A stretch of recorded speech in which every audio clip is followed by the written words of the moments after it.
Hello दोस्तों, मैं doctor Dhananjay Chauhan, dermatologist, cosmetologist और hair transplant surgeon, clear skin and hair MD, Pune.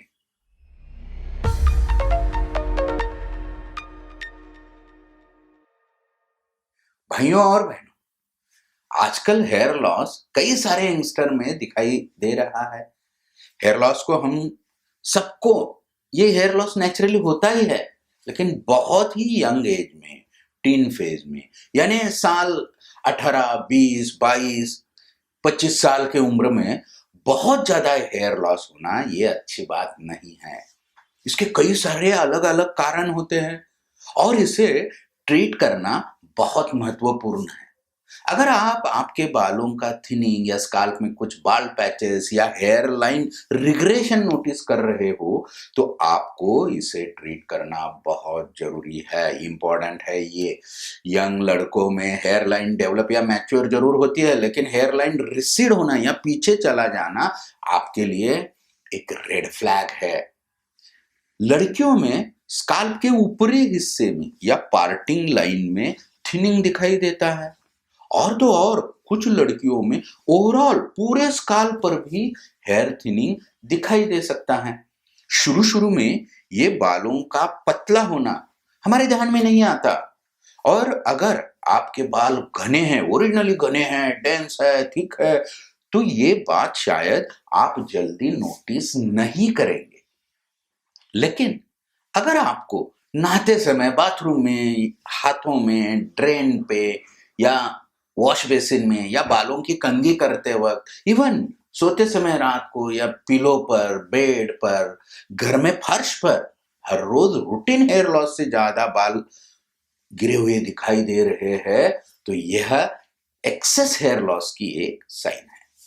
तो ऐसा क्यों होता है, इसके क्या क्या कारण हो सकते हैं, आइए इन्हें हम अभी समझा के लेते हैं। कई सारे यंगस्टर में एक चीज तो बहुत ही कॉमन है, बहुत कॉमन है, अभी हम लोग देख रहे हैं, और वो है अनहेल्दी डाइट या फैट डाइटिंग, एक्सट्रीम डाइटिंग। वे बहुत ही ज्यादा इधर जंक फूड, ऑयली फूड या फास्ट फूड खाते हैं, जिनमें protein, vitamin A, vitamin B 12, vitamin C या बहुत सारे विटामिन, आयरन, कैल्शियम जैसे आवश्यक न्यूट्रिएंट्स और जिंक, सेलेनियम, मैग्नीशियम जैसे ट्रेस एलिमेंट्स जो लगते हैं हमारे बॉडी को, वो सही मात्रा में नहीं होते। इस अनहेल्दी डाइट के कारण उन्हें जरूरी मात्रा में पोषण तत्व तो मिलते ही नहीं, और आपको तो पता है nutritional deficiency excess hair loss का सबसे बड़ा और मेन कारण या मुख्य कारण है। बालों के झड़ने का और एक दूसरा कारण जेनेटिक और हार्मोनल भी हो सकता है, जिसे हम एंड्रोजेनेटिक हेयर लॉस और male pattern, female pattern hair loss कहते हैं। यानी कि घर में पापा, दादाजी, मामा, अंकल, भाई या क्लोज फैमिली मेंबर्स में गंजापन या बाल्डनेस होना, इसे हम लोग जेनेटिक एंड्रोजेनेटिक बोलते हैं। आमतौर पर पुरुषों में ये समस्या 40 से 50 साल की उम्र के बाद ही दिखाई देती है, लेकिन मॉडर्न लाइफस्टाइल और अनहेल्दी डाइट की वजह से टीनेजर्स में ये एंड्रोजेनेटिक हेयर लॉस होना जल्दी शुरू हो जाता है। इसके अलावा यंगस्टर नए नए हेयर स्टाइलिंग का या हेयर केयर प्रोडक्ट्स का भी आजकल उपयोग करते हैं।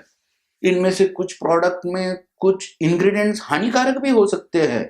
इवन आपके बालों को, इनसे आपके बालों का टेक्सचर और स्काल्प का हेल्थ भी खराब हो सकता है।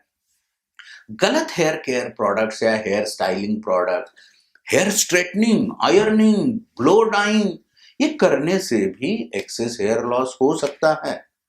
इसके अलावा विशेषतः फीमेल में, लड़कियों में, यंग लड़कियों में बाल झड़ने का कारण हार्मोनल डिसीजेस भी हो सकता है। कई यंग टीनेज लड़कियां पीसीओएस, पीसीओडी या थायराइड हार्मोन के प्रॉब्लम से सफर करती है।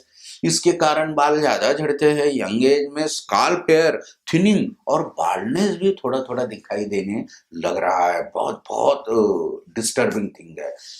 मॉडर्न यंगस्टर की और एक बढ़ती समस्या है स्ट्रेस।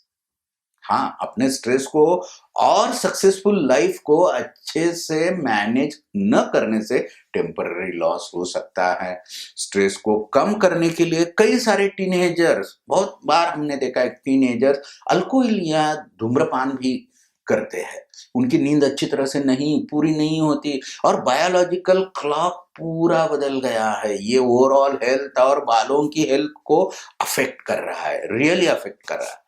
इसके अलावा कुछ टीनेजर्स एलोपेशिया एरिएटा नाम की एक ऑटोइम्यून डिसीज से भी गुजरते हैं, जिसमें आप शरीर अपने ही हेयर सेल को फॉरेन बॉडी समझ के उसे अटैक करने लगता है और उन्हें मारने लगता है। इसके कारण हेयर फॉलिकल को फॉरेन बॉडी समझ के मारा जाता है। इससे स्काल्प में पैची हेयर लॉस हो जाता है, ऐसे ऐसे गोल गोल पैचेस आ जाते हैं, या पूरे सिर के या पूरे शरीर के भी बाल झड़ सकते हैं। बहुत बार ये तो हो गया ऑटो इम्यून डिसीज, लेकिन बहुत बार और स्किन कंडीशन या और कोई बीमारी, operation, hospitalisation, various drug, change in city, physical, mental, social, psychological, कोई भी शॉक या एक्सट्रीम स्ट्रेस, किसी प्रिय व्यक्ति का निधन होना, झगड़े, ब्रेकअप होना, ये कॉमन हो गए हैं, या डिस्टर्ब स्लीप, पोल्यूशन, एडल्ट्रेशन या टाइम पर न खाना, ऐसे टेम्पररी कारणों से बाल ज्यादा झड़ने लगे हैं, जिसे हम टीलोजन फेल्वियम कहते हैं टेक्निकल वर्ड्स में या मेडिकल वर्ड्स में। जैसे ही इन चीजों को देखिए, जैसे ही इन चीजों को हम काबू में लाते हैं, जैसे ही टेम्पररी फेज गुजर जाता है, वैसे ही हेयर लॉस नॉर्मलाइज होता है।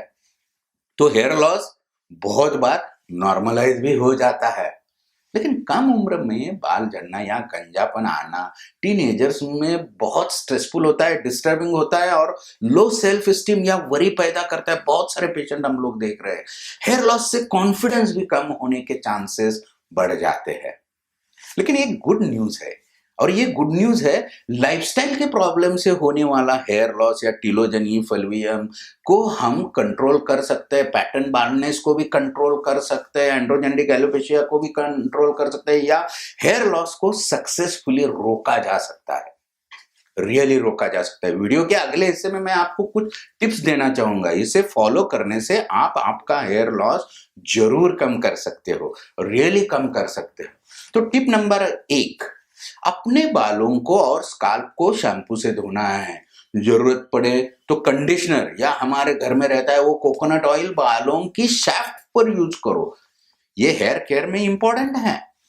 टिप नंबर 2, हफ्ते में 1 या 2 बार शैम्पू करने से कुछ घंटे पहले स्काल्प को, अगर आपको सूट होता है तो कोकोनट ऑयल से ऑयलिंग करो और फिंगर टिप से हल्का मसाज भी करो। इससे स्काल्प का ब्लड सर्कुलेशन भी बढ़ सकता है। ड्राई स्काल्प की और रूखे बालों की जो समस्या रहती है वो कुछ हद तक कम हो सकती है, लेकिन ये अगर सूट होता है तो करो। टिप नंबर 3, हेल्दी बालों के लिए बालों की अच्छी देखभाल या केयर लेना चाहिए, ऐसे कैसे ही नहीं रहना चाहिए, और हो सके तो बालों को रेगुलरली ट्रिम भी करो। चौथा टिप है, टिप नंबर 4, ये बात सुनना कुछ टीनेजर्स को पसंद नहीं, लेकिन जिन हेयर स्टाइल में फ्रिक्शन या प्रेशर होता है, हीट ड्राइंग, कर्लिंग, स्ट्रेटनिंग होता है, ऐसी स्टाइलिंग आप बार बार मत करो, यानी अगर न करे तो ही ये बेहतर है। बालों को कलर करना बहुत फैड निकला है अभी, उसे अवॉइड करो। खास तौर पर ब्लीच इस्तेमाल करने वाले हेयर कलर को अवॉइड करो। Tip number 5, fast food, junk food, aerated cold drinks, oily food, high glycemic index वाले फूड, यानी मीठा खाना, बहुत ही मीठा खाना, मिठाई खाना, चॉकलेट खाना, जिसमें ज्यादा मात्रा में कार्बोहाइड्रेट, फैट्स, सॉल्ट या कम पोषण तत्व है, उन्हें कम ही खाए तो बेहतर होगा। Really this is good. Tip number हम 6 देखते हैं, अपने आहार में protein, vitamin, mineral, trace element, healthy fat, इनको जरूर इंक्लूड कीजिए। बेसिकली अपना जो इंडियन ट्रेडिशनल फूड है, घर का जो फूड है वो अच्छा है। एक बैलेंस डाइट को आप फॉलो करो। वेस्टर्नाइज डाइट या अननेचुरल डाइट प्लान्स अभी आ रहे हैं, फैट डाइटिंग प्लान्स आ रहे हैं, उसे ब्लाइंडली फॉलो मत करो। हमारा एनवायरनमेंट, हमारा बॉडी कॉम्पोजिशन या जेनेटिक उसे अच्छी तरह से सपोर्ट नहीं करता ये वेस्टर्नाइज चीजों को। अपने डाइट में fresh fruit, vegetable, sprout, paneer, eggs, chicken, ghee जैसे फूड को इंक्लूड करो, एक्सरसाइज करो, सब प्रॉब्लम कम होने के चांसेस है। टिप नंबर 7 देखते हैं अभी, बालों को सही तरह से कोम या ब्रश करें। इससे हेयर स्ट्रैंड ठीक रहते हैं, स्काल्प का सर्कुलेशन भी इंप्रूव हो सकता है। जब आपके बाल टेंगल्ड हो जाते हैं तो उन्हें ठीक से कोम न करने से बाल कमजोर हो सकते हैं और टूट भी सकते हैं, तो अच्छी तरह से कोम करते जाओ। टिप नंबर 8 देखते हैं अभी। अगर आप बाइक या स्कूटर से ट्रैवल करते हो तो अपने स्काल्प को, हेयर को हेलमेट या स्कार्फ से कवर करना, ताकि आपके बाल विंड, हीट, पोल्यूशन या डस्ट से बच सकते हैं। सो दिस एनवायरमेंटल इफेक्ट को हम लोग कम कर सकते हैं।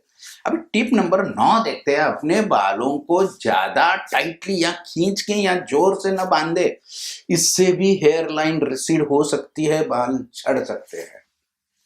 10वां टिप है, मैं आपको सिर्फ इतना ही कहना चाहता हूं, इंपॉर्टेंट टिप है कि अगर आप किसी भी इलनेस से सफर कर रहे हो, आपकी हेल्थ अच्छी नहीं है, इवन हेयर लॉस ज्यादा हो रहा है, काफी हो रहा है, तो आपके डॉक्टर की सलाह या कंसल्टेशन लेना जरूरी है। ये इंपॉर्टेंट है। हेयर फॉल को देखिए, हेयर फॉल को कैसे रोका जा सकता है, इस पर हमने और भी कई दूसरे सारे वीडियो बनाए हैं, वो भी आप देख सकते हैं। हमने हेल्दी बालों को मेंटेन करने के लिए भी एक वीडियो बनाए हैं, वो भी वीडियो देखिए ताकि आपका हेयर लॉस ज्यादा ना हो सके।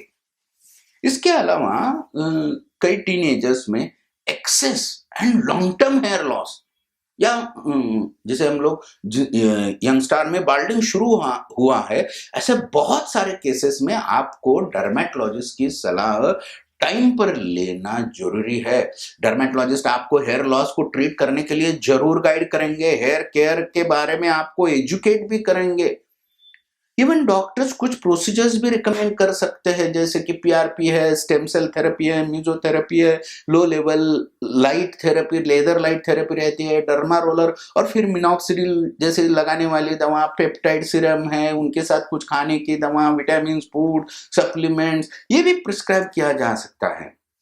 आपके डर्मेटोलॉजिस्ट आपको एग्जामिन करके बता सकते हैं कि आपको किसी ट्रीटमेंट की जरूरत है या कुछ ट्रीटमेंट की जरूरत नहीं है, अपने आप ठीक होने वाला है, या आप कौन से ट्रीटमेंट लेना चाहिए, ये भी आपको रिकमेंड करेंगे। उसके बाद सजेस्टेड ट्रीटमेंट आप करेंगे या नहीं करेंगे, मैं आपको इतना ही बताता हूं, ये आपका डिसीजन है। ये आपको राइट टाइम पर बालों को ज्यादा झड़ने से पहले ही डिसाइड करना चाहिए। पॉजिटिवली थिंकिंग करो, चाहे कुछ भी हो, अपनी हेल्थ के साथ या बालों के साथ अगर आप अफोर्ड कर सकते हो तो कॉम्प्रोमाइज बिल्कुल ना करें, क्योंकि एक बार बालों की लाइफ खत्म हो गई तो ये फिर नहीं मिलने वाले। ये चीज आप ध्यान में जरूर रखिए। भाइयों और बहनों, अगर आपको हेयर लॉस ट्रीटमेंट के बारे में कुछ भी डाउट्स है, शंका है, कुछ डर सा लग रहा है, मिसअंडरस्टैंडिंग है, तो एक्सपर्ट डॉक्टर्स या स्किन स्पेशलिस्ट के साथ साइंटिफिक रेफरेंस के साथ बातें करो, उसे दूर करने की कोशिश करो। कोई सिर्फ कोई सोशल साइट या किसी भी नॉन मेडिकल साइट या फ्रेंड या पीयर ग्रुप की बात सुनकर कोई भी ट्रीटमेंट इफेक्टिव है या नहीं है, ऐसे सुन के कोई ट्रीटमेंट लेना न लेना नहीं। या बहुत सारे लोग कहते हैं मेरा बाल नेचुरल या ऑर्गेनिक वे से मैं कंट्रोल करूंगा, कोई भी साइड इफेक्ट नहीं होंगे, ऐसी चीजों से मैं क्योर करने वाला हूं। इस भ्रम में अपना कीमती टाइम या बचे हुए जो बाल है ना, उसे वेस्ट मत करना। Act positively, act with what is best available on this moment. अभी दुनिया में क्या बेस्ट है वो करो ना। टीनेजर हेयर लॉस एक अच्छी साइन नहीं है, आपके मेंटल सोशल हेल्थ के लिए भी अच्छी नहीं है। लेकिन आपको ये समझना भी इतना इंपॉर्टेंट है कि क्या आप रियली एक्सेस हेयर लॉस आपका हो रहा है या नहीं हो रहा है, ये कौन बताएगा। कई बार लोगों को ऐसे भी लगता है कि रूटीन हेयर फॉल ही एक्सेस हेयर लॉस हो रहा है, रूटीन हेयर फॉल के लिए भी घबरा के आते हैं। तो ये समझने के लिए आप डर्मेटोलॉजिस्ट के पास एक बार जरूर जाना। वे आपके हेयर लॉस का सही कारण समझकर या उसे देखकर आपको सही ट्रीटमेंट रिकमेंड करेंगे या उसके बारे में गाइड भी करेंगे। अभी जो अवेलेबल है वो यूज करो, टेंशन बिल्कुल मत लेना। आप यंग हो, आपको अभी हेयर ग्रोथ के आसार है, हेयर ग्रोथ के चांसेस है आपको, और आपको बाल्डिंग पूरी तरह से नहीं हो गई या नहीं शुरू हो गई है या बाल्डिंग ज्यादा नहीं हुआ है, आप आपके बाल्डिंग प्रोसेस को पोस्टपोन कर सकते हो, बाल बचा सकते हो। जो बाल है उन्हें आप जरूर बचा सकते हैं।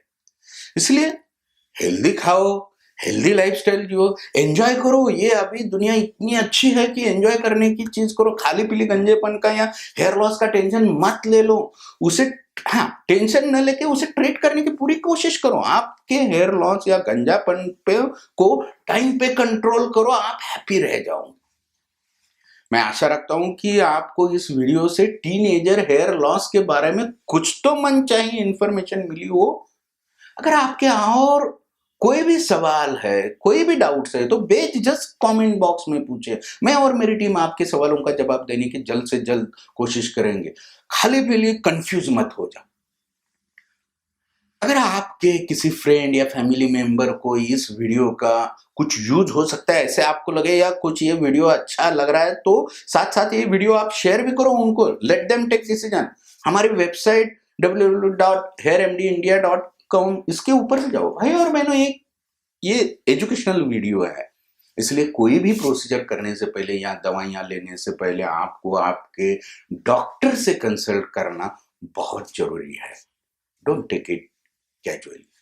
हेयर फॉल के टॉपिक्स पर हर रोज एजुकेशनल और ऑथेंटिक टिप पाने के लिए हम हमारे Facebook group the healthy hair network जो है उसे आप ज्वाइन कर सकते हैं। इंस्टाग्राम पर भी हम hairmd_India के नाम से है, जहां हम टिप्स, एजुकेशनल जानकारी और ऐसे बहुत सी चीजें शेयर करते आ रहे हैं, तो उसे जरूर देखना आप। स्किन रिलेटेड जानकारी पाने के लिए आप हमारा दूसरा भी स्किन रिलेटेड एक चैनल है, यूट्यूब चैनल है, clear skin, laser skin and hair clinic, उसे देख सकते हो। बहुत सारे एजुकेशन करने की कोशिश हम कर रहे हैं। आपके नजदीक वाले डॉक्टर के, डर्मेटोलॉजिस्ट के पास जाके आपके बाल बचाइए, जरूर आप हैप्पी रहेंगे। यूथ है, आप यंग है, एनर्जी है, चिंता मत करो, you will be all right. All the best. Thank you.